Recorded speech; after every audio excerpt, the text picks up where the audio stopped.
To the Center for Strategic and International Studies. My name is Errol Yabake. I am a senior fellow here at CSIS and also the deputy director of the Project on Prosperity and Development. We really appreciate everyone coming out on a Thursday afternoon that's gorgeous before Labor Day. I think this is a really important topic and a really important report that we're putting out right now, so appreciate all of you taking the time out to do this. Before I give a brief summary of the report, which I hope all or most of you were able to get, it will be posted online, by the way, right after this event. I wanted to say a couple of thank yous. First is to the Ford Foundation that has, we are just completing our second year of funding with the Ford Foundation, and they've been a really great partner with us. So thanks to the Ford Foundation for believing in us, a slightly non-traditional partner for them on this. I want to thank my co-author, Carmen Garcia Gallego, who is currently in Laos working for UNICEF. If she's watching online, hello, Carmen. And then I want to thank our panelists, who I will introduce in a minute. So this is an issue that has come onto mine and our team at CSIS's radar more and more over the last couple of years that we've been looking at this. And it's really an issue, this issue of irregular migration, that's frustrating in a lot of ways.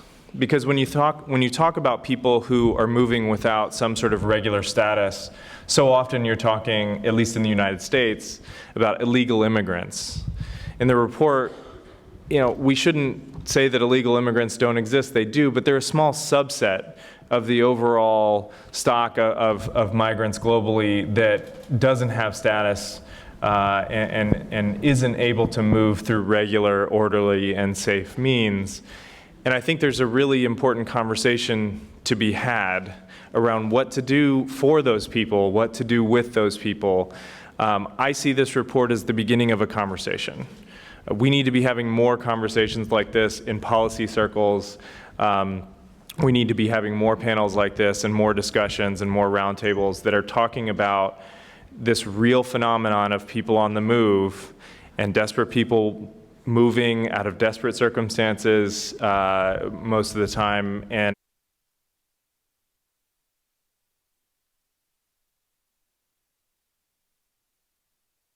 because irregular migrants not only live in and travel through the shadows, but the idea of irregular migration has been one that has been caught in the shadows of broader forced migration, forced displacement, and migration conversations globally.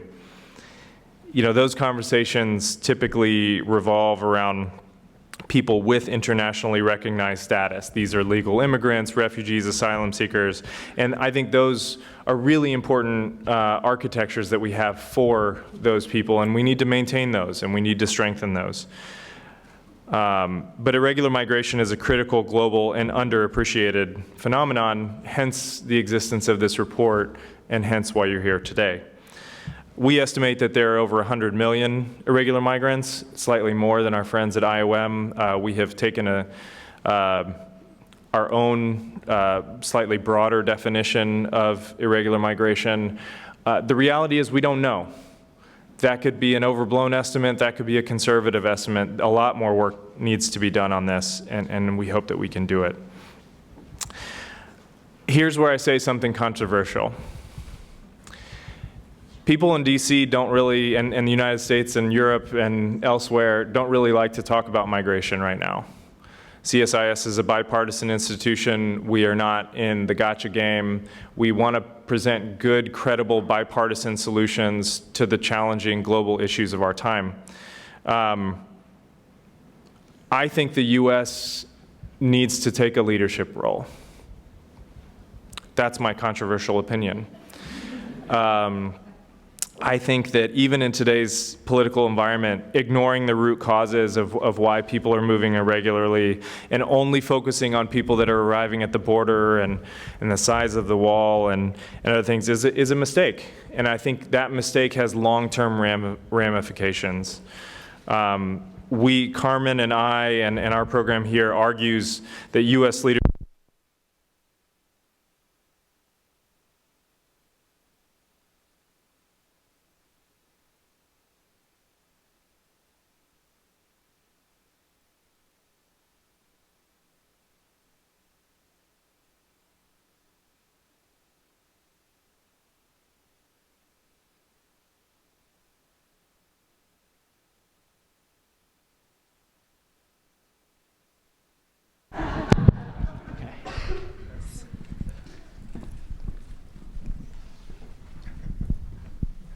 Hello?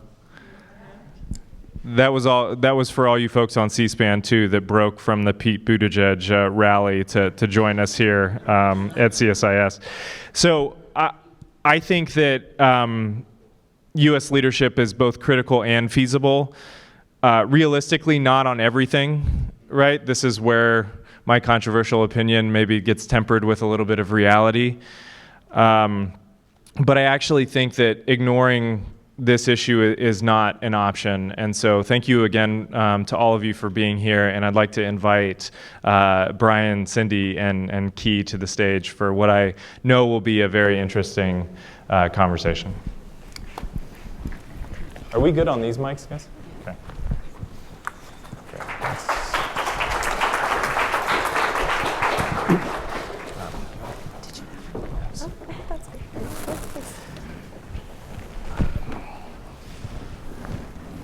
We good on the mics? Everybody can hear us?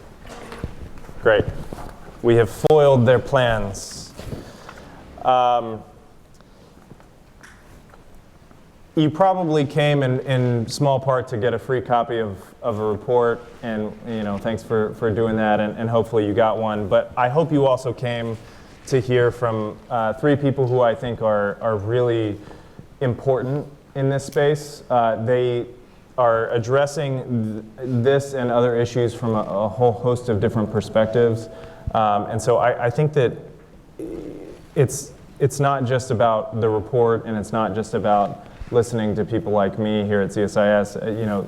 One of the benefits and the privileges of working at CSIS is I get to email people like Brian and Cindy and Key and say, we're doing this thing, would you be a part of it? And thankfully, they say yes. So, Brian, I'm going to start with you. You are the head of the Community Stabilization Unit at the UN Migration Agency, also known as IOM. You've been with IOM since the year 2000. Mm-hmm. And you have worked in the Balkans, Afghanistan, Indonesia, Nepal, Iraq, Pakistan, and countless other places. You're a published author yourself on climate change and displacement. You've written a handbook on communicating with disaster-affected communities. And relevant for a later part of this conversation, I think, you've also written about Libya and labor migrants suffering in Libya from caught in the crisis. So, Brian, if I could just ask you a broad question first about, we talk about shadows in this report where irregular migrants find themselves. You work with stabilization and in some of these places where these shadows exist. So can you talk to us a little bit about how you think about these issues? Sure, but I must begin by just thanking you for the opportunity to be with such an esteemed panel. It's great, and the report's very helpful, and the commitment that CSIS has had for a few years now looking at this issue is really important. So thank you. I look at the issue probably mostly through the eyes of the people that I've met, the faces of the people, and the conversations that I've been fortunate enough to have over time.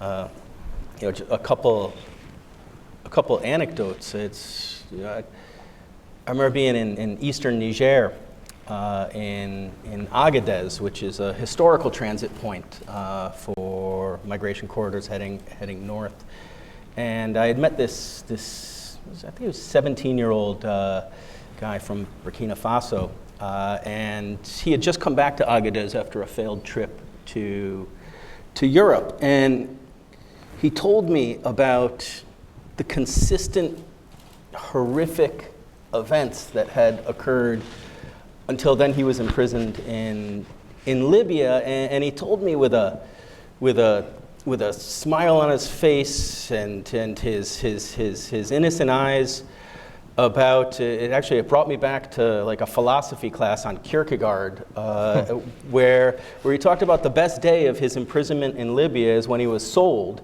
from a North African prison owner to a sub-Saharan African prison owner, because he thought that then he'd be deemed valuable enough to live. Just last week, there was an article in Reuters about 15 migrants that were trying to cross the Med. 14 of the 15 died. The one gentleman from Ethiopia who survived was talking about the boats and the ships that were passing him, that he saw their faces and they moved on.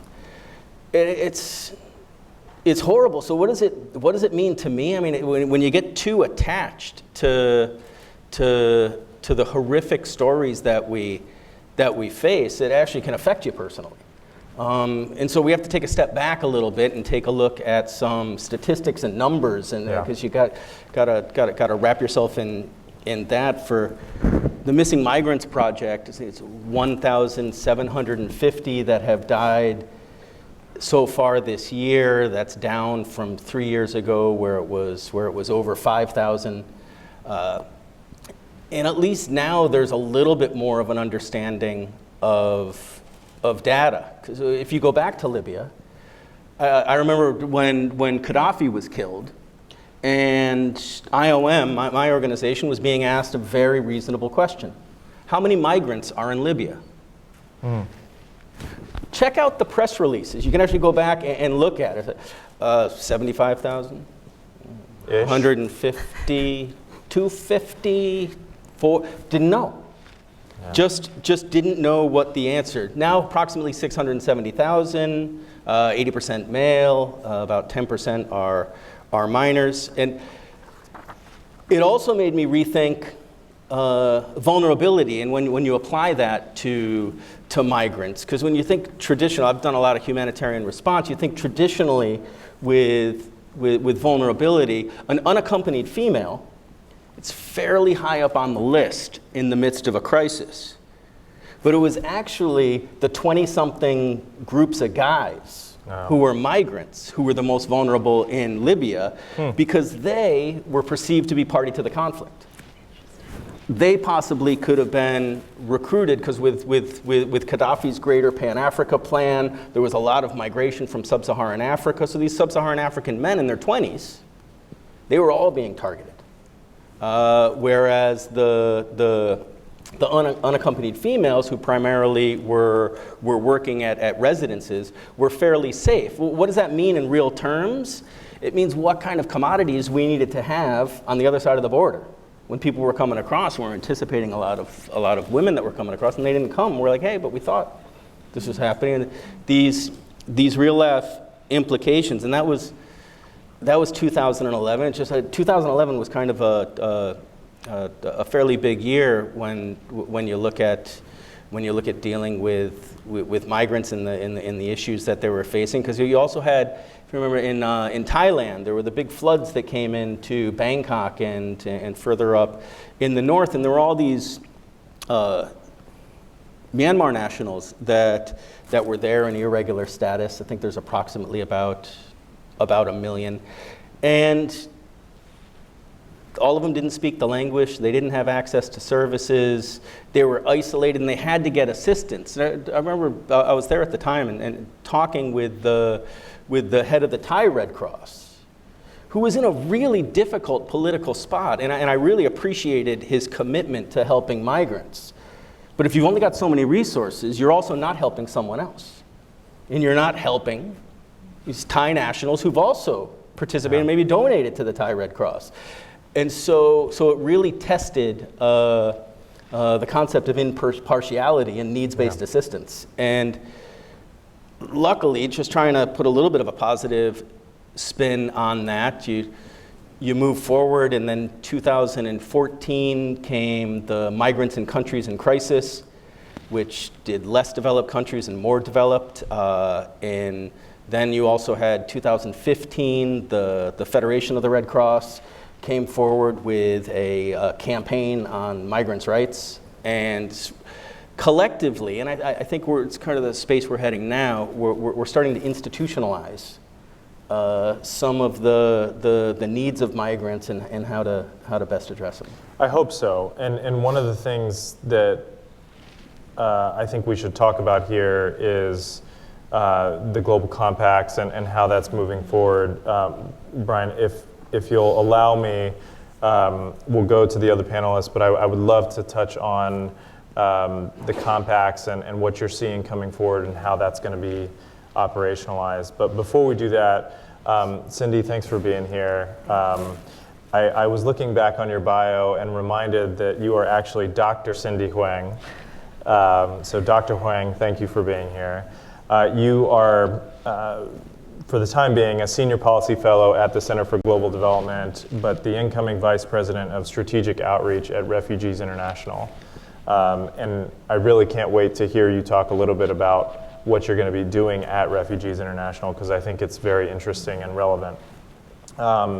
You were Director of Policy at the State Department's CSO, Bureau of Conflict and Stabilization Operations.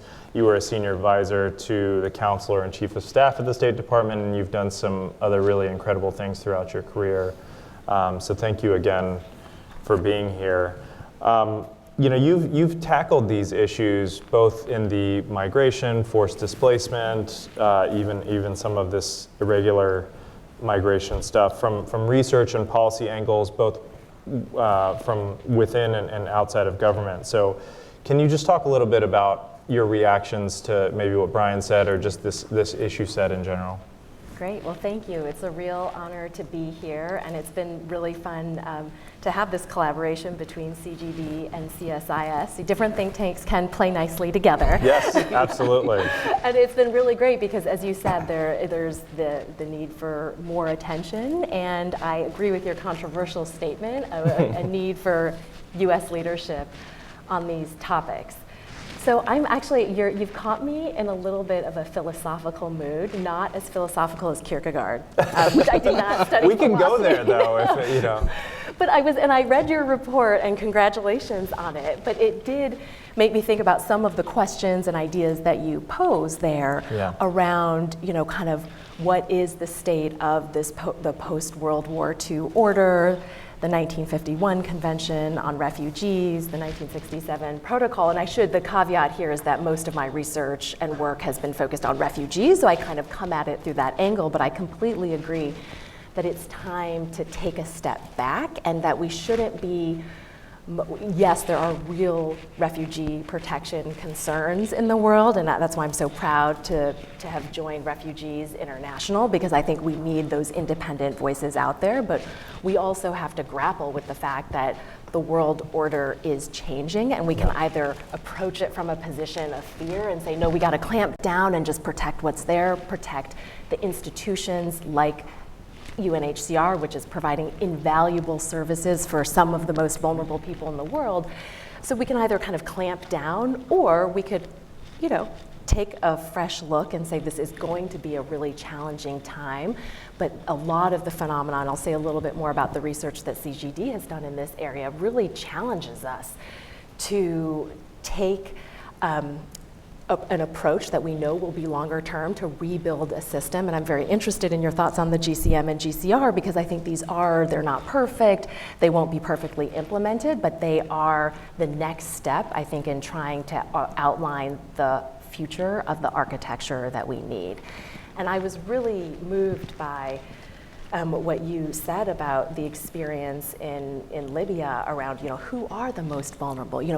When UNHCR was set up, and of course it's evolved, it was really around kind of who were the masses of people who were most vulnerable at the time. But we have to question that. And so just from the research that I've been doing, just a few, so not just myself, but also CGD and my colleague Michael Clemens, who, and this is mentioned in your report, Errol, around thinking about the Central Americans who are fleeing, and that is at the top of the political discourse. But in some of the rigorous empirical work that CGD has done, finding that there is no way to disentangle people who are fleeing violence from people who are also looking for economic opportunity. It's a mix, and using statistical methods, you can say there is this relationship between people, increases in homicide in particular municipalities, and the presence of long-term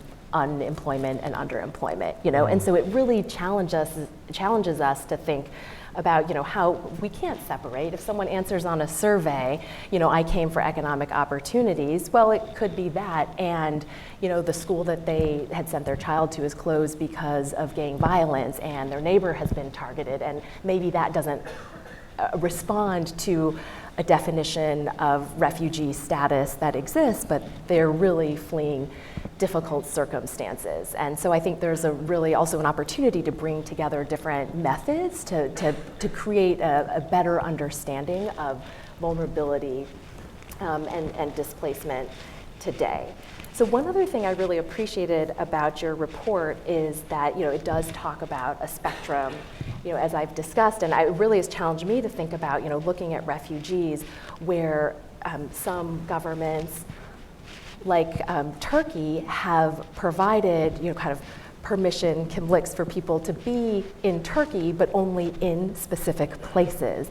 And so there was in the news recently the fact that there was the reports of the deportation of Syrians who were not in the government that they were registered in. So again, how do there's a whole spectrum of situations, and so even for refugees and those who have refugee status or in refugee-like situations, even their status can be irregular in some way. So that was just another example that was in the news recently that came to mind.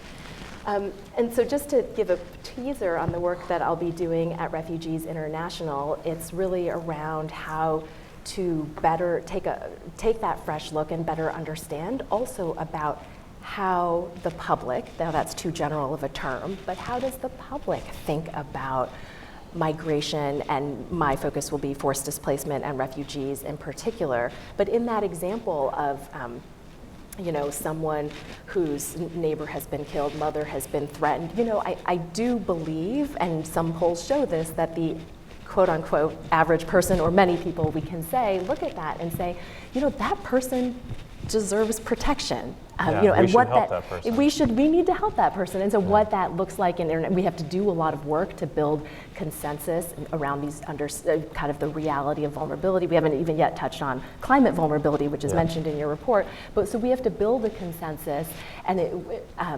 around some of these understandings. And we do support. And to me, U.S. leadership means leadership at the highest levels, but also engaging in a public dialogue and public education about vulnerability and protection and what that means from a very basic human level, and also what that means at the level of systems and institutions. And I almost always say this in panels, even though there have been very challenging times on refugee and asylum issues recently, I am by disposition an optimist, and I do have to believe that this set of challenges, which will affect not only the United States, but is already affecting so many countries, that there is a way forward. So I'll just end with one last country that I've been looking at that is, I think, providing a lot of leadership, which is Colombia, hosting so many Venezuelans and just taking a very positive approach. And some of the research I've done talks about that, given the right to work, so not only permission around residency or refugee status, that refugees are actually given the right to work and allowed to contribute. And I think there are governments that are keeping the doors relatively open and seeing that optimism and that potential opportunity in hosting refugees or even those without status as well. So, I mean, you brought up about a zillion really important points there. Just two I wanted to highlight. Yeah. I had the opportunity last week to help lead a course here at CSIS for a bunch of journalism students, and they chose Venezuela and sort of displaced Venezuelans and their status issue as their topic. And so together with my colleague Moises Rendon, we were sort of the topical experts on this, and I learned a lot about why we do this verbal dance every time we talk about Venezuelans. We talk about Venezuelan migrants and refugees. We talk about Venezuelan people living in refugee-like situations. There's this dance that happens, and there was a really important point that we figured out through the course of that week, which was part of the reason is because countries like Colombia are affording a version of temporary protection and status. And so if we go full on into the refugee asylum push, that may actually have overall negative consequences in the grand scheme of things. And so it was sort of the unintended potential consequences of good intentions. All of that to say, these are really complicated issues, and there's no easy answer to this. Yeah, and if I could just follow up with one point on that, which is, I do think in this time when norms are shifting relatively quickly, the kind of the de facto, what is on the ground and what's the political narrative and approach is potentially even more important, so that as we think about these examples where it's not, there could be unintended consequences to, both practically and politically speaking, of invoking a status, that that looking what's on the ground and seeing, are there seeds where this could grow, where Colombia could play a role, be a role model for other countries in the region, and kind of start to also think about how we build the system from the bottom up is, I think, also a really important line of inquiry, which it sounds like you had with the students last week. Yeah, I mean, and they were really phenomenal undergrads that were not topical experts on this, but really were asking all the right questions and make me hopeful about the future of journalism. The other point I wanted to make was this point about the Central Americans. So we have a case study in this report on Mexico. And the idea is not to talk about Mexicans coming to the United States, because as we point out in this case study, 1995 called and they want their problem back. That's not what's going on right now. There are some Mexicans that are coming north, but more Mexico, even though its policies and its psyche and our psyche towards Mexico and our policies towards Mexico is focused on Mexicans coming north, the reality is that Mexico is a net receiver of people right now. And they're having to deal with the influx of the Central Americans and the Haitians and even the Venezuelans and beyond. And oh, by the way, Mexicans that are leaving the US and going back to Mexico. And their systems aren't really set up for that. And so we were talking about this, and as part of this research, we went down to the Guatemalan border. And so the cover of this is actually from a migrant shelter in southern Mexico. And when we were talking to people down there, this idea of what you and Michael have done really excellent research on, about how if you ask someone, they'll say, yeah, I came for a better life. But if you peel back that onion just one layer, it's because of the reasons that you said. It's because if I'm a woman walking at night and I live in a poor neighborhood and there's not a light in my neighborhood, I'm at risk of sexual violence, or maybe I don't have enough money to have a lock on my door, and so that we're at risk of just vandalism and robbery at every moment. Maybe that's not top of mind for that person when they're answering that question on that survey. But like I said, if you peel back that onion a little bit, I'm willing to bet that most of those people are. So I'm glad that there are more credible researchers than I that are backing up that theory that I had based on talking to people. But thanks for that. You're the Chief Operating Officer at the International Medical Corps. You maintain an affiliation with George Washington University. You were at Tulane before. You are a man of many hats, and we're very happy to have you here. You were relevant for this conversation. You were also the head of the Office of Foreign Disaster Assistance in the Bush administration at USAID. So you've come at these issues from a whole host of different perspectives, academic, practitioner, government official. So same question to you, how do you think about these issues? Well, first, I will congratulate you and CSIS on the report, and really to keep the migration issue, regular, irregular, at the forefront. I mean, I think this through in the sense that the urgency with which we have to come up with a better way to deal with migration flows, right? Yeah. Where I think your report noted that perhaps with rising sea levels in Bangladesh, we may be dealing in 40, 50 years with an entire country that might be underwater. What do we do with that entire population, right? In New Orleans, where I live, in Louisiana, as you know, right, we are losing land by the day, where if you're outside the levee system, already there are towns that are underwater. What do we do with this population? So it's relevant overseas, it's relevant here. I think how we approach it and how I approach it is that we need to have more of an evidence-based approach to dealing with the migration issue. And a project that, while at Tulane and George Washington, that we worked on was we developed and stood up what we call the Resilient Africa Network, which is a collaboration of 18 universities in sub-Saharan Africa that also included at that time Stanford, Tulane, and now George Washington. And the network looked at how do we measure resilience. Resilience to conflict, resilience to food insecurity, resilience to gender-based violence, and how do we measure that and use that knowledge and evidence to actually inform innovation solutions to address resilience. And in Somalia, an interesting study, we partnered with Benedictine University, which was to look at how do populations become more resilient to conflict and chronic displacement. And developing, using a mixed method study, right, in 6 communities in Somalia, we had identified dimensions of resilience that we found to be protective factors, right? They had a high predictive value in terms of mitigating the impact of chronic displacement. Those 3 are very similar to what's been identified in your report: governance, wealth, and access to basic services.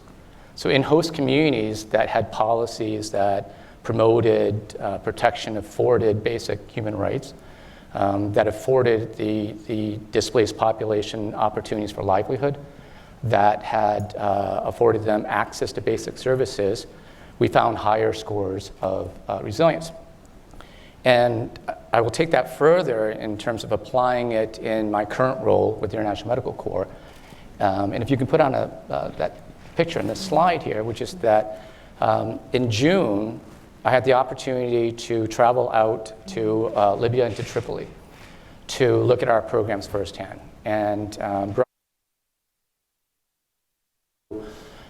irregular migration, right? Libya comes to mind, where you've seen the pictures, you've seen the stories. Libya now is a country of transit, right? There are also these pictures here in terms of the sea rescues that take place. International Medical Corps is operating in 9 detention centers, providing health care. We're also providing sea rescues.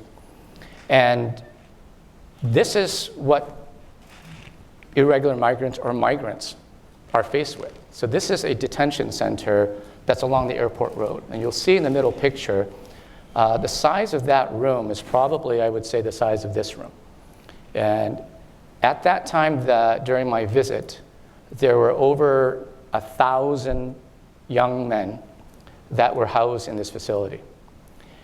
This facility in this picture to the right, okay, had 1 bathroom.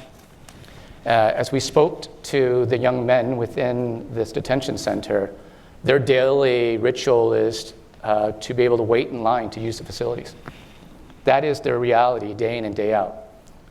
They're sleeping next to each other, and they're waiting for something to happen. And these are individuals who had paid smugglers to be able to bring them into Libya, hoping to be able to transit out. When they arrive at the border, they're picked up by local militias who then put them into a detention center where they'll go back to the families and try to exploit and try to get additional monies. And they're detained here for upwards of 6 to 9 months.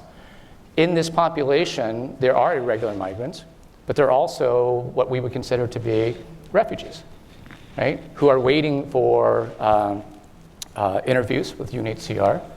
They're looking to be able to be resettled, perhaps, or find a solution.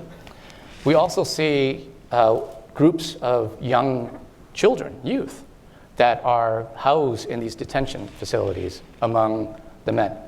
And as you can think through here in terms of the protection-related issues, this is the reality here. Again, I just wanted to put the picture out there, but bring it back in terms of what is it that we can do, perhaps, to mitigate the negative impacts of when things happen where these protection issues come up. and going back to governance, wealth, and access to basic services, because Libya was not always a transit country. It was a point of destination. So in the 50s and 60s, with the oil and the economic boom there, this was a large pull factor for many within sub-Saharan Africa. And at the height of kind of the pro-immigration policy, open borders, where sub-Saharan Africans did not need a visa in order to come to Libya.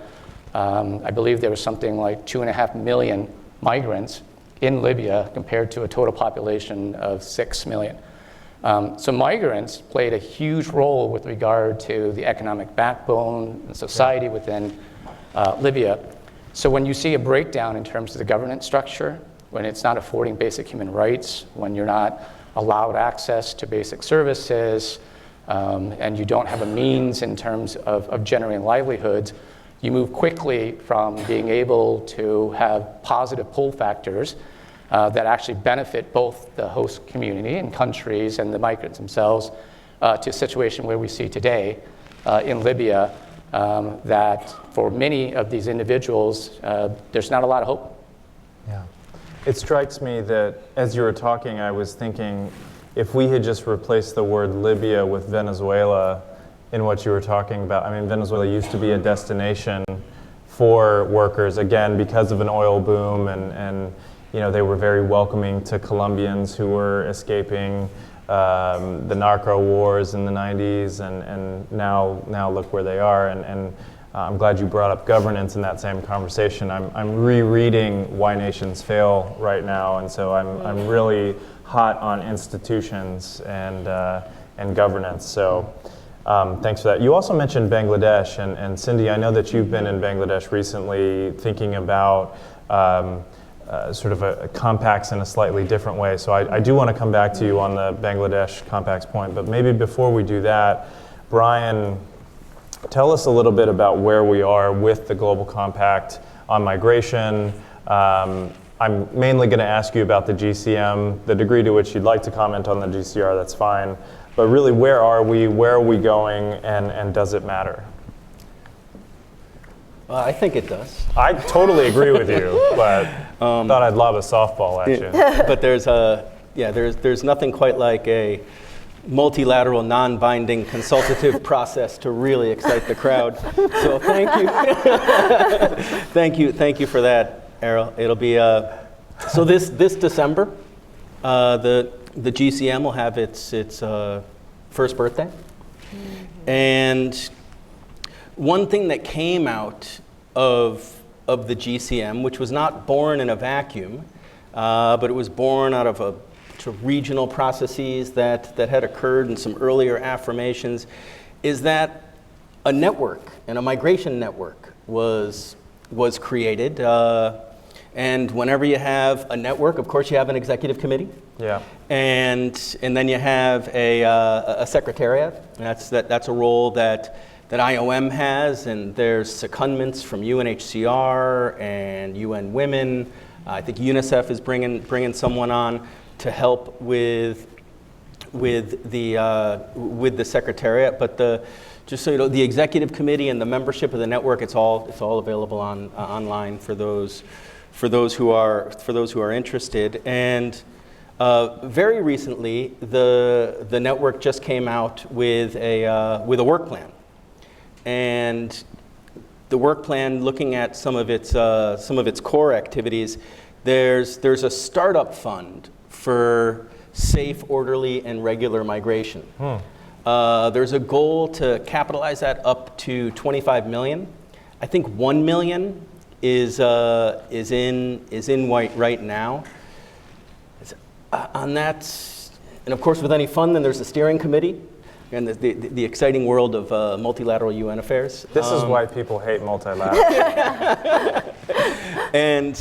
I'm kidding. ILO is engaged in that again. I think UN Women, and if I'm skipping a UN brother or sister organization, you'll get an angry email. Yes, I will, and it's It also has donor countries, and Germany is participating in that, and then also countries representing sending, receiving, and transit countries. Although now, to be honest, so many countries are all three. Yeah. So how that's going to be sorted out, they're going to have to work through. That just got constituted in May. This is the fund. The fund, Yeah. got constituted in May, and then they're pulling everyone together in October, Okay. to figure out exactly what the modalities will be. So there's one more pretty important structure, and then I'll just give some key dates. But the International Migration Review Forum. The Global Compact said that this forum will be created. The Global Compact was state-led, and this forum is at a head of state level. They'd be meeting every 4 years. The first time is going to be 2022. And Bangladesh and Spain are leading that process. So for some key dates, this December 11th, the 1-year anniversary, you'll have the annual meeting of the network. As per the GCM, there's an obligation to provide an evaluation of how it's performing. And so 1 year, that's done by the Secretariat, by us and partners. And then the subsequent year, it's done by the Secretary General. Okay.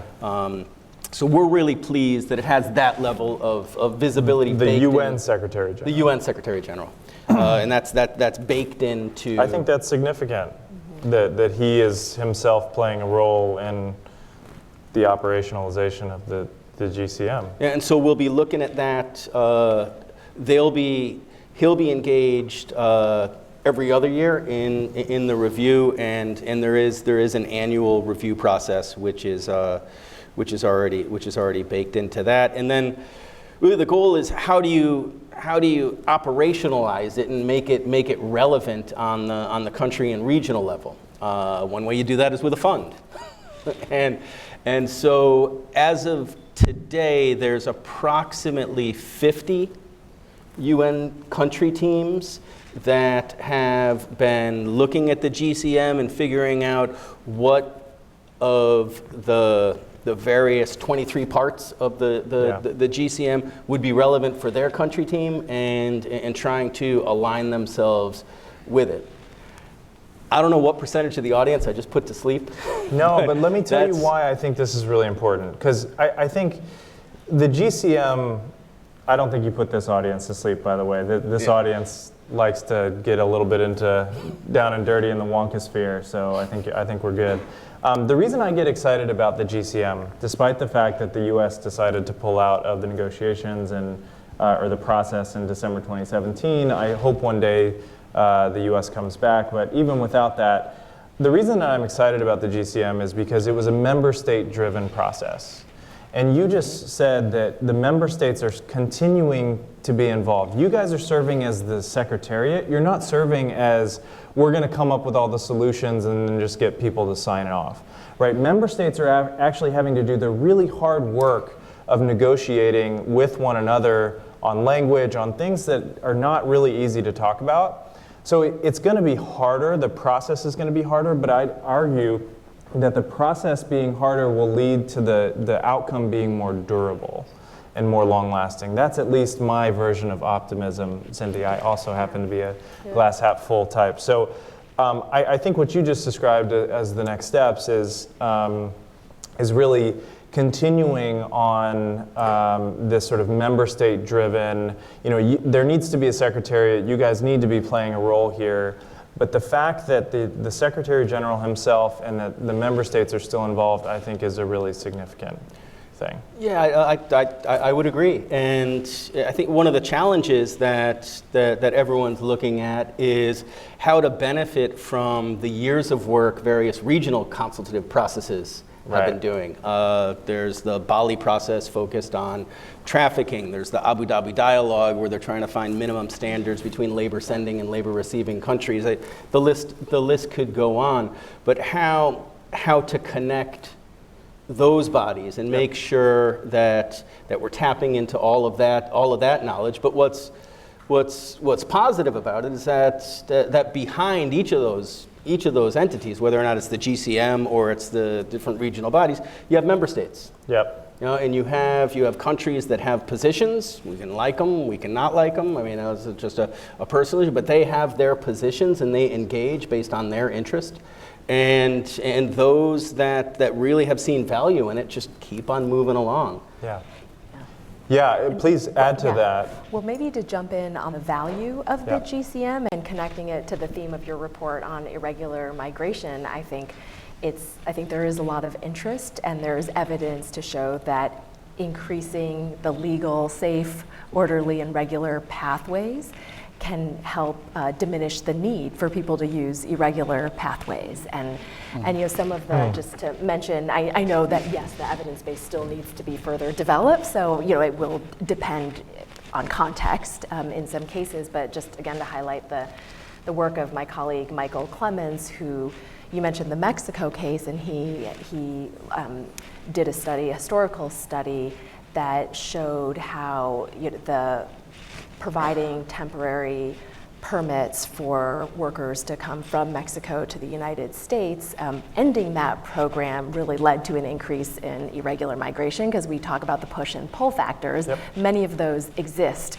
whether or not there is a legal channel. So whether it's the US that needs temporary seasonal agricultural workers, or in another country, those push and pull will be there. So if we provide more regular channels, and that's not only in terms of labor migration, temporary or permanent, but also, in the cases where people should have refugee status, and making sure that processing happens, in a timely manner, I think really shows how, member states are and should be interested, both because of the potential economic and other benefits of establishing these pathways, but also because there's a relationship to irregular migration. Since you have the floor, Cindy, several months ago you wrote, and maybe it was even a year ago, you wrote what I would consider a productively provocative thing about a Bangladesh compact. And Key brought up Bangladesh, and it's in a previous iteration of our work on forced migration. I had been there doing some research as well. So talk to us a little bit about. You've been there recently, I think. Yeah. So talk to us a little bit about that. How do you think about what you learned about in Bangladesh? Yeah, and we did put out the proposal for a Bangladesh compact, and just to say the history around that, we were really inspired in our thinking by other compacts, not yet the global one. Not yet the global, the Jordan compact. Yeah, exactly. So at the country. And then even before that, when I worked at the Millennium Challenge Corporation, where the idea there is you also pull together resources to support a country to achieve greater inclusive growth. And then with that, there's a set of policy reforms that are not about conditionality, like we'll give you money if you do this, but what are the policy reforms that are necessary so that we achieve the outcomes that we jointly set forth? And that's in a different context, because it's not around displacement, then there were the examples like the Jordan Compact, where there was a big commitment of both aid, concessional finance, and private investment that created a package where it created the conditions for Jordan to really make a case to its own people to say that we are hosting a large number of Syrian refugees, and in order to give them access to employment opportunities, we need to grow the pie. Yeah. and that's a very understandable thing to believe, and the international community did step up, and that led to the Jordan Compact, which is similar to the MCC case I outlined, a set of investments and commitments that enabled a productive dialogue and created access to work permits for Syrians, and that's led to, there have been different iterations and commitments, and I would say continual improvement. Again, not that it's been perfect. So in the case of Bangladesh, we thought, is there also a package that could be put together to really change the dialogue? And I would say, we have not achieved success. I think it's really still a very tough conversation. However, I will say that we've seen, and I saw on my recent trip there, some signs of progress in that while there haven't been large policy shifts, you are seeing greater cash for work opportunities for refugees. You are seeing start with some planning and thinking about what would a local development plan in Cox's Bazar look like that does try to grow the pie for everyone. Yeah. And I do think those policy changes, again, they're really important, and we've done a report on the economic and fiscal effects of granting refugees labor market access, and there are a lot of really tricky political dimensions, but I think the more that we can tell that positive narrative about growing the pie and the contributions that refugees could make if they had greater access to the labor market, it's also a really important part of the story around protracted displacement, which you cite, that refugees are displaced on average for 10 years, and those who are displaced for 5 or more years are displaced for closer to 15 or 20. So what is that more sustainable approach that is more responsive to displacement today? And that point about growing the pie for everyone also gets to this idea that host communities are really critical here, that Brian mentioned before. Key, I want to turn to you to talk a little bit about what we can do about this. So whether IMC or in your other experiences, you showed this is a really I think meaningful illustration of the scale of the problem and the reality that this is about people. What can we do about it? I think humanitarian organizations like the International Medical Corps, we can put a Band-Aid on the problem, right? This is the reality. In these detention centers, they're in theory managed by the government, but they're really led by militia groups. Militia groups. Militia groups, right? So our access is dependent upon these militia groups who prescribe the conditions in terms of how long they detain, who they detain within these environments, what they're fed. And it's a real challenge, really, for our staff day in and day out to be witness to these horrific conditions. But if we speak out, our access, right, to this vulnerable population would be denied. So I think the long-term solution here, and we've seen this, you touched on the kind of the multilateral GCM approach here, but we've also seen effective measures between bilateral and regional cooperation between countries that export laborers and migrants and countries that take them in. So I think through the Colombo meetings where it brought together the South and Southeast Asian countries, as well as the Abu Dhabi that had the Gulf states. And having that regional bilateral cooperation where perhaps in those countries where they're exporting migrants, policies and information campaigns that allows the migrants to understand the conditions within which they would be deploying to, but also working with the countries that are taking in these migrants to create the types of policies that do not result in exploiting the laborers and providing the conditions within which they're meeting the labor gap, but also being able to take care of themselves and their families. So I do think that, again, right, this momentum needs to be built at the multilateral, at the regional, at the bilateral level. And ultimately, the solution, right, is not kind of how much aid and assistance that we can provide to migrants. It's ultimately the big governmental policies that have to shift to be able to allow for migration to take place in a meaningful way. Yeah, I think that makes a lot of sense. Brian, IOM is not just the secretariat for the Global Compact. You guys are an implementing organization. You do a lot of really important, work on these and other issues. So same question to you. What do we do about this? And I'm primarily asking about the field, but I think this idea of the policies and what we can do regionally and internationally and here in Washington, I think is really important. So take it in whatever direction you'd like, but what can we do? Well, I'll take it to your report. That's a great place to take it. But I like the title. Thanks. Because the whole idea of shadows, because shadows can be caused by anything. right? It could be caused by a building, caused by a person, caused by whatever. But I'm the shadow- 6'3". I cause a few shadows when I walk down the street. Yeah, I am not 6'3".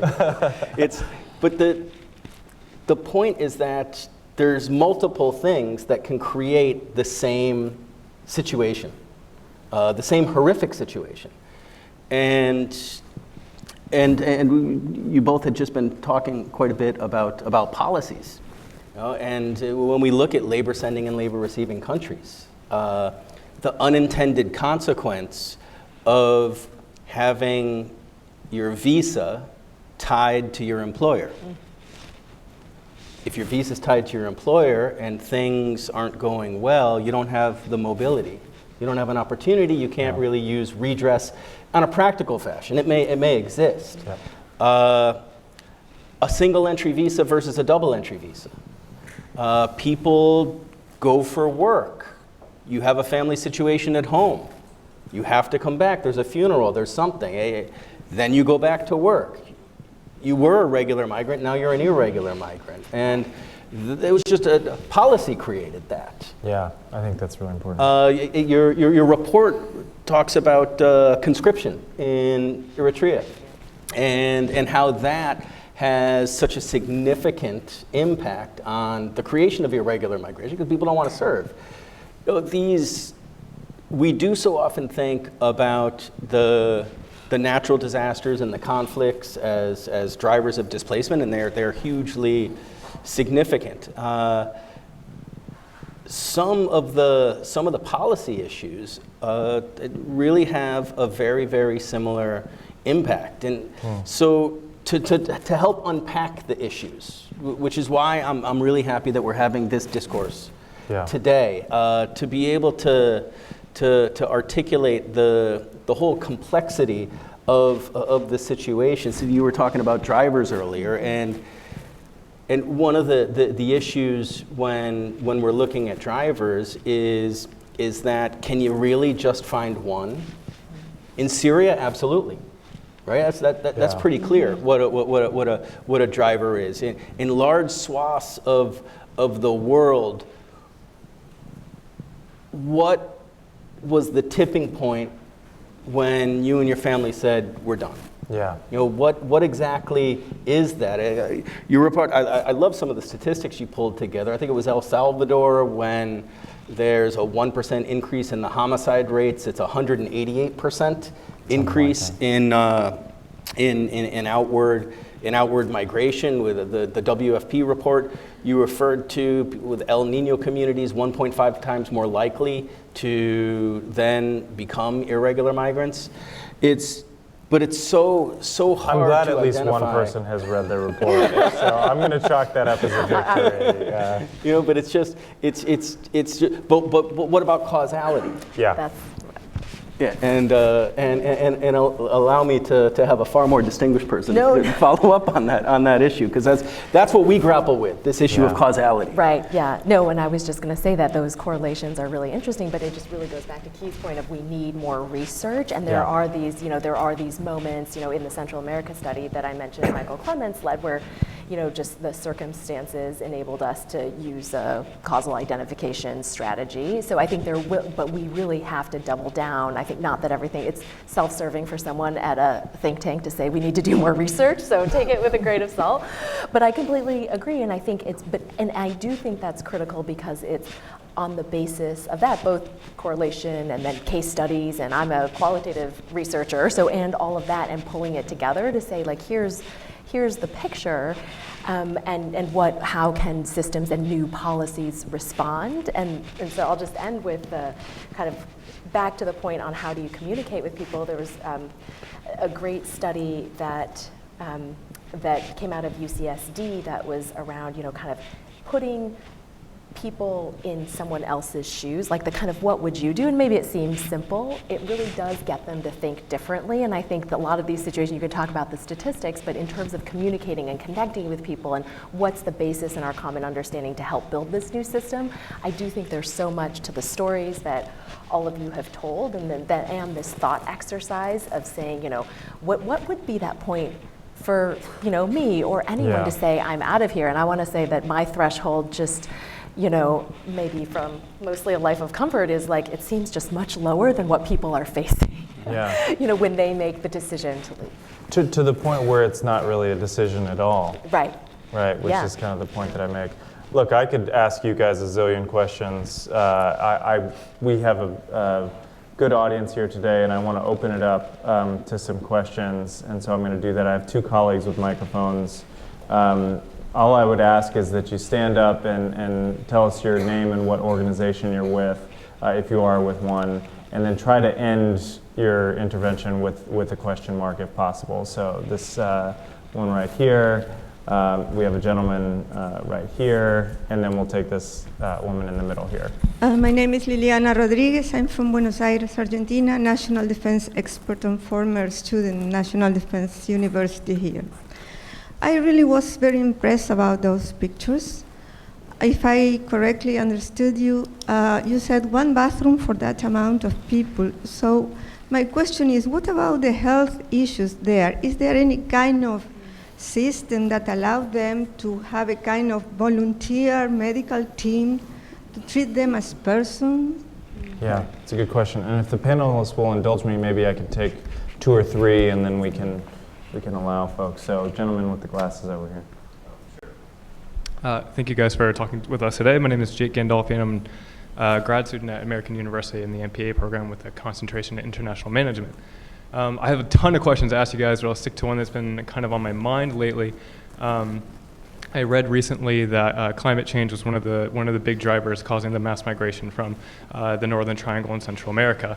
And I was wondering if you guys have looked at this a little bit in your research. What other areas in the world we're going to start seeing more of climate change's effect on irregular migration, and what's the dialogue internationally about how to address it and how to go about dealing with it. Thank you for asking the climate change question. Absolutely. Really, it was like on my list of questions, so it's nice when that works out that way. Yes. Thank you. My name is Luisa Marin. I work at the Organization of American States at the Working Group for the Venezuelan Migration Crisis. And I'm very impressed listening to you, and this is so enriching. But at the same time, I have a question because I haven't heard anything about Venezuela, and I would like to know why this migration crisis in Venezuela hasn't reached the global awareness that it deserves. I was there in the border between Colombia and Venezuela, and it's something that is like, I haven't seen anything in my life like that before. So I would like to know why. Yeah, certainly not in Latin America. Thank you for that question. That's important. So maybe I'll just go down the end, since the first question was geared mostly at Key, but I think you guys can take any and all of these, and if you skirt any of them, I'll make sure and make a follow-up so that we don't miss any. So on the question regarding access to healthcare within Libya, there's about 800,000 migrants, give or take, right, in Libya these days. And the majority of them are not living in the detention centers. They are within the host communities themselves. And there are groups like the International Medical Corps, and we partner with IOM and UNHCR, that do provide public health in clinics. We're in the detention center, as I mentioned here, where our mobile medical teams come in. We're providing sea rescues.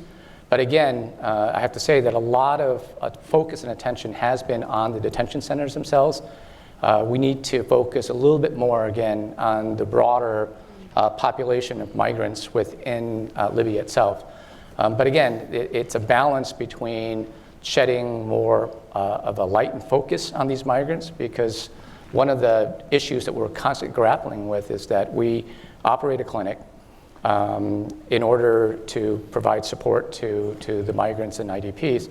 When they're lining up and queuing in front of our clinic, it raises their visibility, and militia groups can come by and pick them up and put them in these detention centers.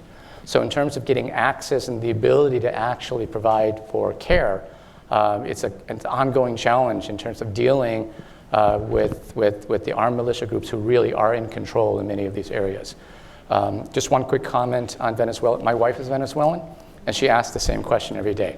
Why aren't we doing more? And I think that when we look at the numbers of whether we are giving them the status of refugees or not, there are more displaced persons flowing out of Venezuela than even in Syria.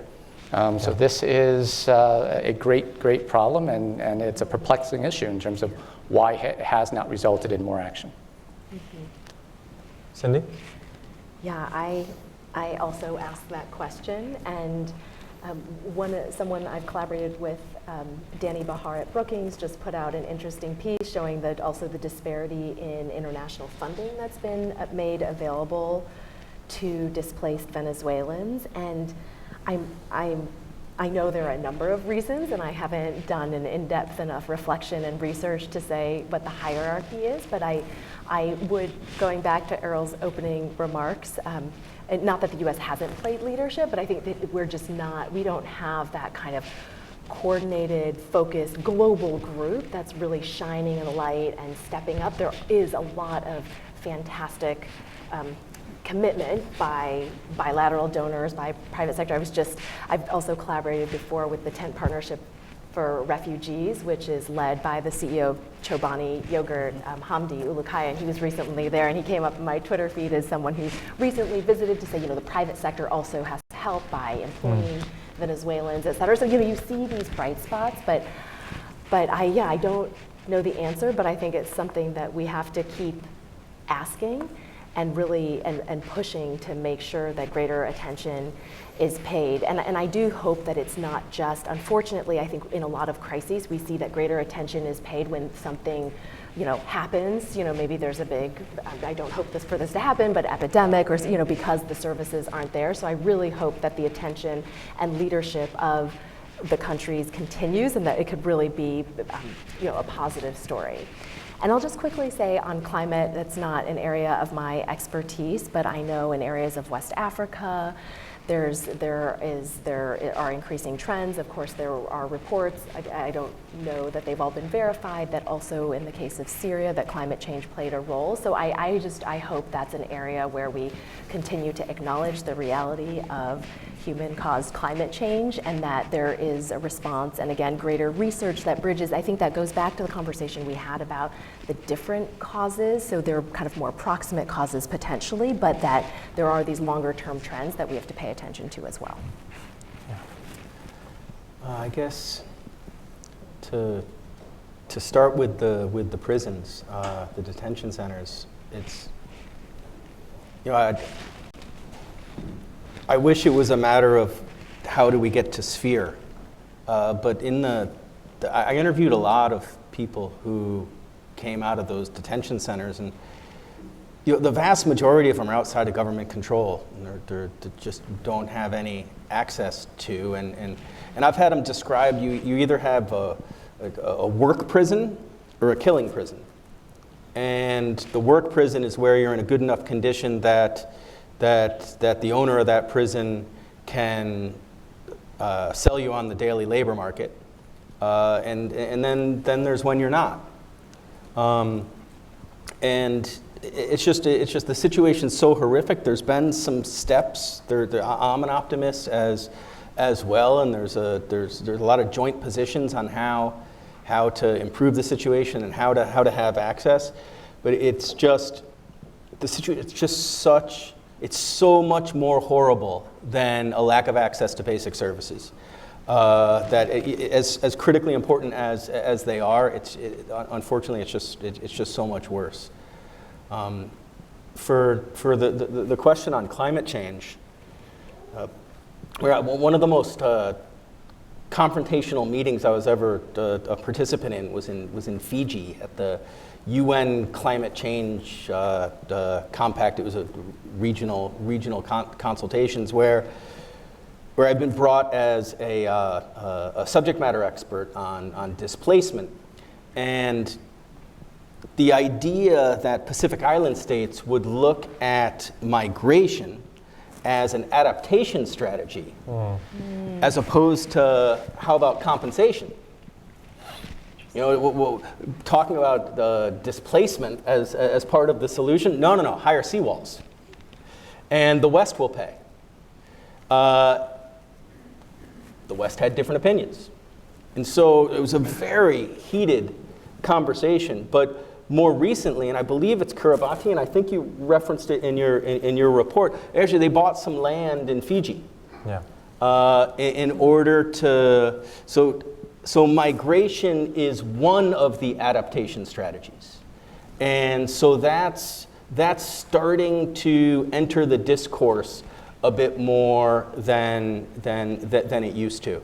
For Venezuela, IOM's been privileged to work jointly with UNHCR on the platform as per a request to the UN Secretary General for assistance of Venezuelans outside of Venezuela. And I agree with everything that the person with the question had. You're completely correct. It's not getting the resources that it needs. It needs significantly more. Just today, the head of the platform put out a statement focusing on this particular issue, and we just need to continue. But you didn't ask what the excuse was. You asked why, and I don't know. Maybe geography. I don't know for sure, but if you want to galvanize a response to Libya and you're looking for funding from the EU, the fact that it's just right across the Med, we can't discount that. The amount of resources that go into Turkey, and you look at the proximity issue. So is that part of it? That wouldn't surprise me, but the honest answer is I don't have a good answer to your question. So I normally, as the moderator, I don't answer questions, but I think I'm going to use the moderator's prerogative to answer a couple of these, and I'll start with the Venezuela one, which I think is really a fantastic one. And I do, having looked at this recently, I don't think these are the full answers, but I think your question about why it's not getting more attention is partially an appeal for us to talk about this more generally, and I'm fully on board with that, and we should have separate things that are just on this. But I think it's a really important one. And the first answer I have is a little bit of donor fatigue, a la what Brian said. And the way that I think about that is, the IOM and UNHCR, by the way, if you're looking for a bright spot in all of the darkness, the collaboration between IOM and UNHCR is something to watch. Both in Venezuela and sort of responding to Venezuela, but also in Bangladesh and other places. I think you guys are doing admirable partnerships and working together in ways that you haven't before. But their joint appeal, there's a regional response framework or plan or something for Venezuelan displacement, and the appeal for this year is less than $800 million. Now, to me, that sounds like a lot of money. $800 million is a lot of money. If you're thinking about responses to global crises and 5 million by the end of the year Venezuelans displaced, the international community could sneeze and come up with $800 million if they actually wanted to. And the US is actually one of the larger contributors to that. But as Brian mentioned, the Europeans are much more focused on sub-Saharan Africans coming across the Mediterranean. They're focused on Syrians, they're focused on Afghans and other issues. And I get the sense, and I'm not quoting anybody here, this is a little bit of my sense, is I get the sense that they're kind of like the US and Canada. You guys are in the Western Hemisphere. This is a Western Hemisphere problem. I think they're contributing, they're playing ball, they're going to the meetings, but they're really looking to leadership on these issues from the United States. I'll just leave that there. One part of the Venezuela conversation that doesn't get talked about near enough, and I'm going to use this platform to talk about it for a second, is the islands. The Caribbean islands, if you think of Curaçao, there's something like 22,000 Venezuelans in Curaçao. Oh, 22,000 is not that much. Well, it's a heck of a lot when your population is about 120,000. You're talking about 16% of the population of Curaçao right now is displaced Venezuelans. That's significant, and that's almost backbreaking. Colombia has the most. It's really 1% of the population in Colombia, so I won't go too far on that rant, but I think that's really important. Quickly on the climate change, I think climate change is such a fundamental thing to talk about here because our next conversation that we're going to have on this is going to talk probably about how climate change is at the root of all of the other root causes. And I don't think that that's, we list it as one of a root cause, but if you think about climate change, it's the root cause of food insecurity. It's the root cause of, rising sea levels and forcing people on Kiribati and other places to leave. So I think that's really critical. And the last thing I'll say on climate is that there's not really a good international architecture response to those that are displaced by climate. I think both the GCR and the GCM mention people displaced by climate, and that's, I think, a positive start. But we have a long way to go the reason that I said 100 million people is a conservative estimate of irregular migrants globally is primarily because all the people that have had to leave home and are moving irregularly because of climate don't have official status. And they don't fall under protection, and correct me if I'm wrong, panel, but they don't fall into any protection like that. I want to take a few more questions. Yes, gentleman in the glasses here, and then we'll take one from there, and then the woman here. I'm trying to be equal opportunity sides. So. Thank you very much for this timely and valuable report. So Ozan Çakmak from IFC. And my question will be on one of the key recommendations you have in the report on partnering and leveraging and partnering with private sector. So my question to the distinguished panelists could be, what could be done to increase the private sector role in these responses by the humanitarian organizations, UN, and the think tanks and the governments? And also, what particular role can private sector play, especially in the hard-to-operate markets, where the markets are not maybe functioning like the middle-income or high-middle-income countries? Thank you so much. Excellent questions. Thank you, Ozan. Yes, gentleman in the middle here. Yeah, I'm Ken Meyercord. I can't believe we've discussed the Venezuelans in Colombia so much without anyone pointing out that Colombia itself has the largest population of internally displaced people in the world, 7 million, which dwarfs the million or two Venezuelans in Colombia, even dwarfs the 5 million Colombians in Venezuela.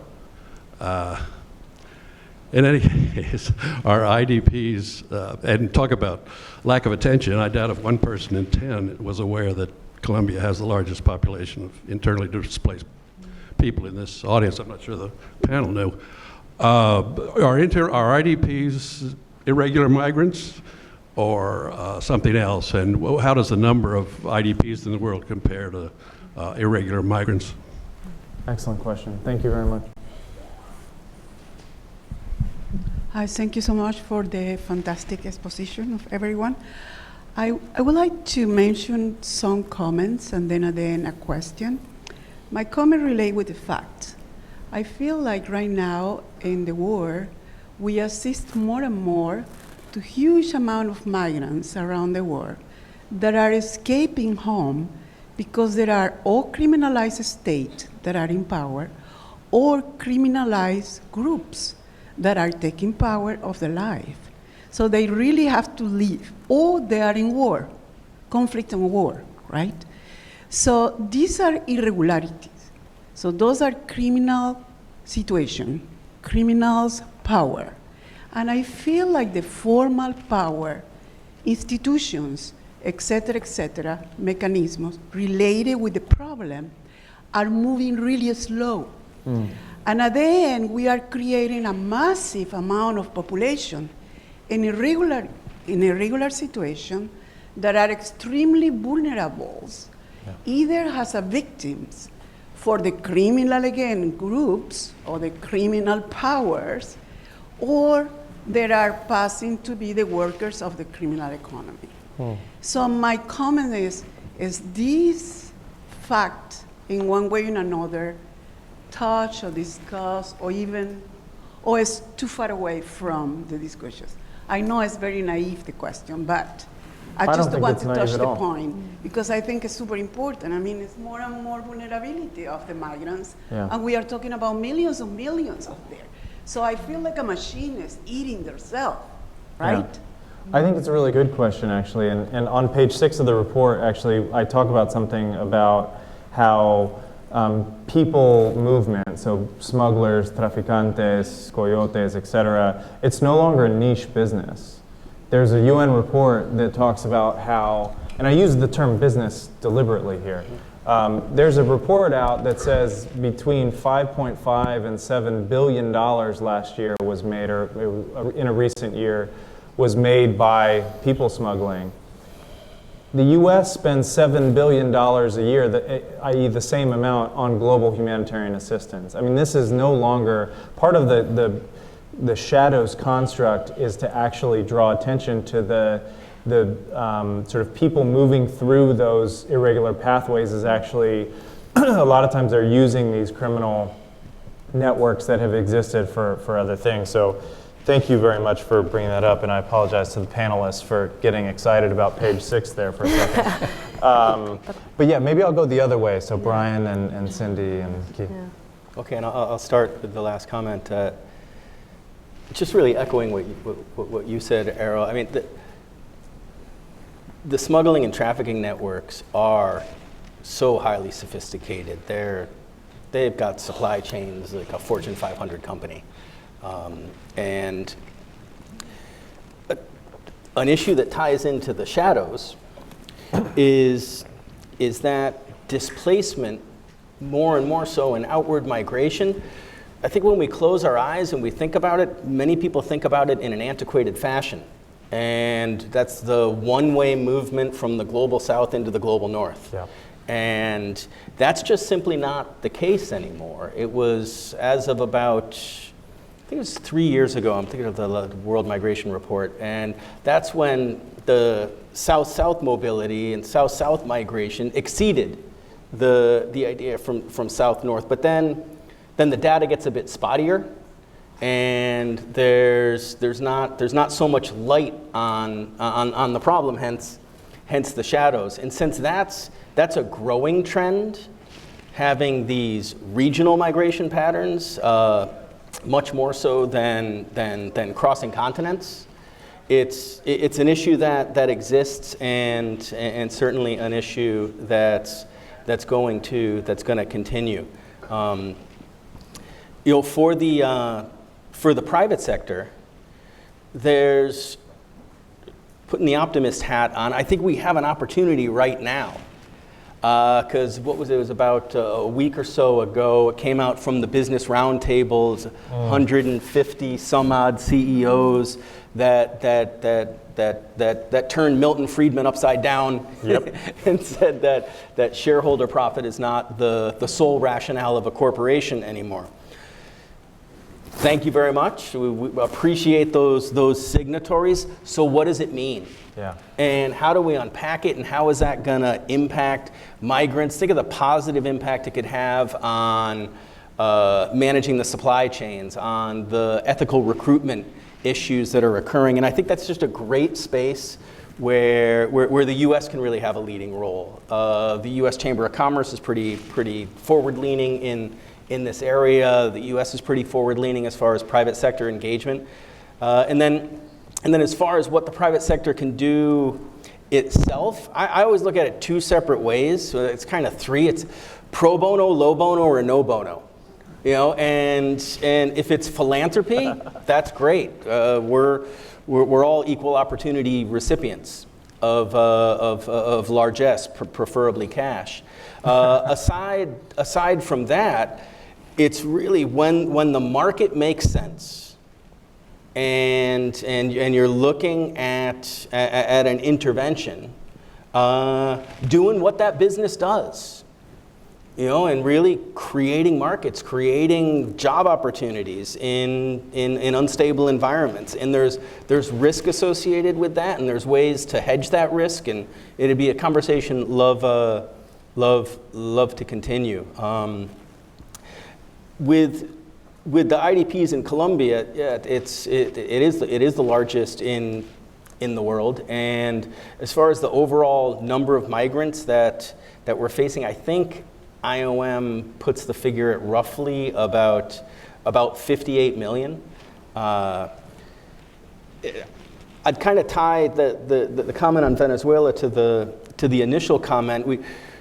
Something for a lot of people to understand is also the circular fashion of Venezuelan migration. There's a lot of outflows, but there's also a lot of people that are going into Colombia to access services and then going back to Venezuela. Sometimes on a daily basis. Mm-hmm. I mean, yeah.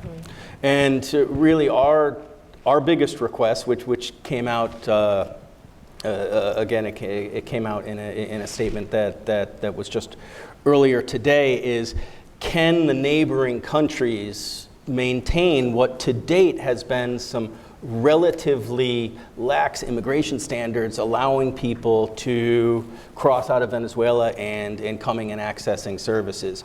That's not simply an economic issue, right? It's not simply a do we have the services, do we have the capacity to absorb? It's also a political issue. Yeah.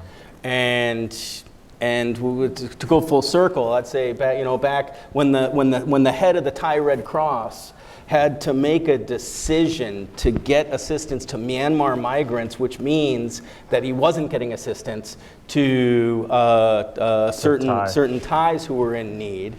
These are the decisions that have to be made, and they're not made in a vacuum. They're made in a political environment. He took a lot of heat for that, and in the end, I really appreciated him for it. So hopefully, the governments will even be more progressive as far as welcoming the migrants and refugees that are crossing into their countries.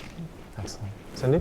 Well, I think we have 1 minute left, so I'll only answer Ozan's question just to highlight. I think it's really exciting what's happened in terms of the different kinds of private sector engagement. Disagree with Brian slightly on cash is great. I would push, I'd say, okay, give cash if you can, and if you're not in a position to do something else. And I think we're really exploring with the leadership of the World Bank and IFC and Tent and others what that something else is, and that goes back to what I spoke about growing the pie, hosting, whether it's irregular migrants or refugees. Like, we've got to keep growing the pie so that we can help promote social cohesion and creating opportunities and leaving no one behind. So I think there are a lot of ways to do that. And just one quick plug to say that on World Refugee Day, the Center for Global Development and Refugees International launched a new initiative to look at how can we increase labor market access for refugees. So that's on the policy side, but then how do we further engage the private sector so that we can generate more sustainable solutions together.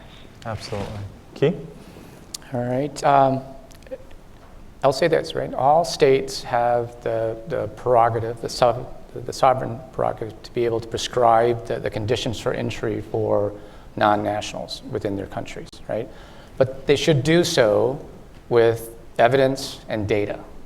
And I think this is really where the private sector can really help, because as Cindy had mentioned here, we need more regular migration opportunities that are labor-based.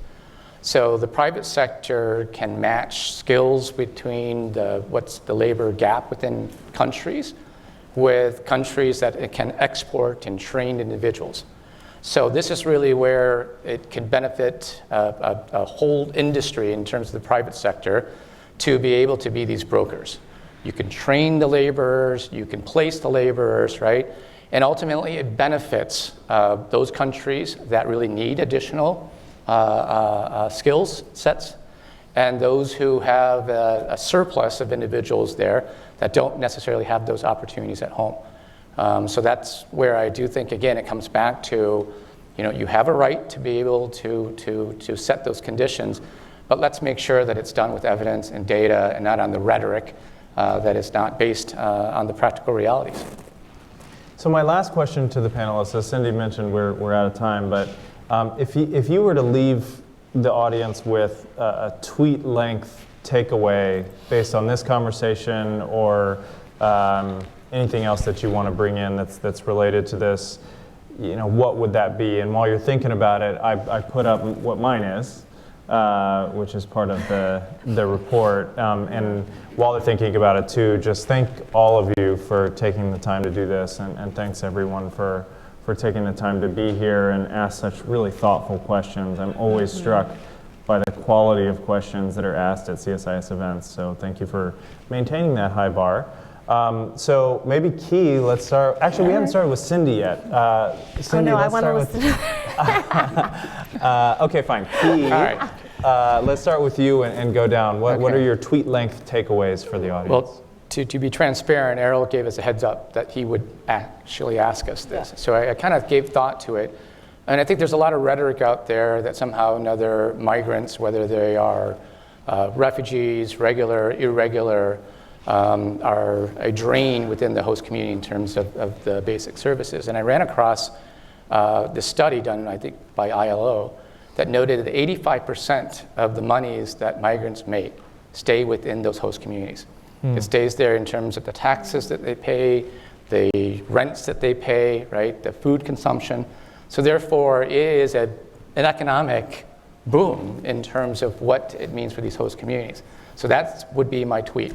85% of what all migrants make stay within their host communities. Okay, I was wondering when you were going to get to the tweet length. There you go. Well, I had to explain it. 280 characters is a lot. It's not that a lot. No, Okay, I he think did give us a heads up, and I didn't prepare, so I will end on a philosophical note that it's precisely in these most challenging times that we must reject a politics of fear and reach for hope, light, and optimism.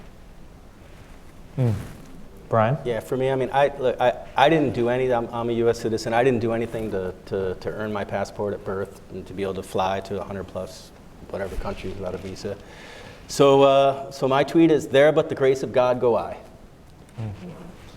Please join me in thanking the panelists.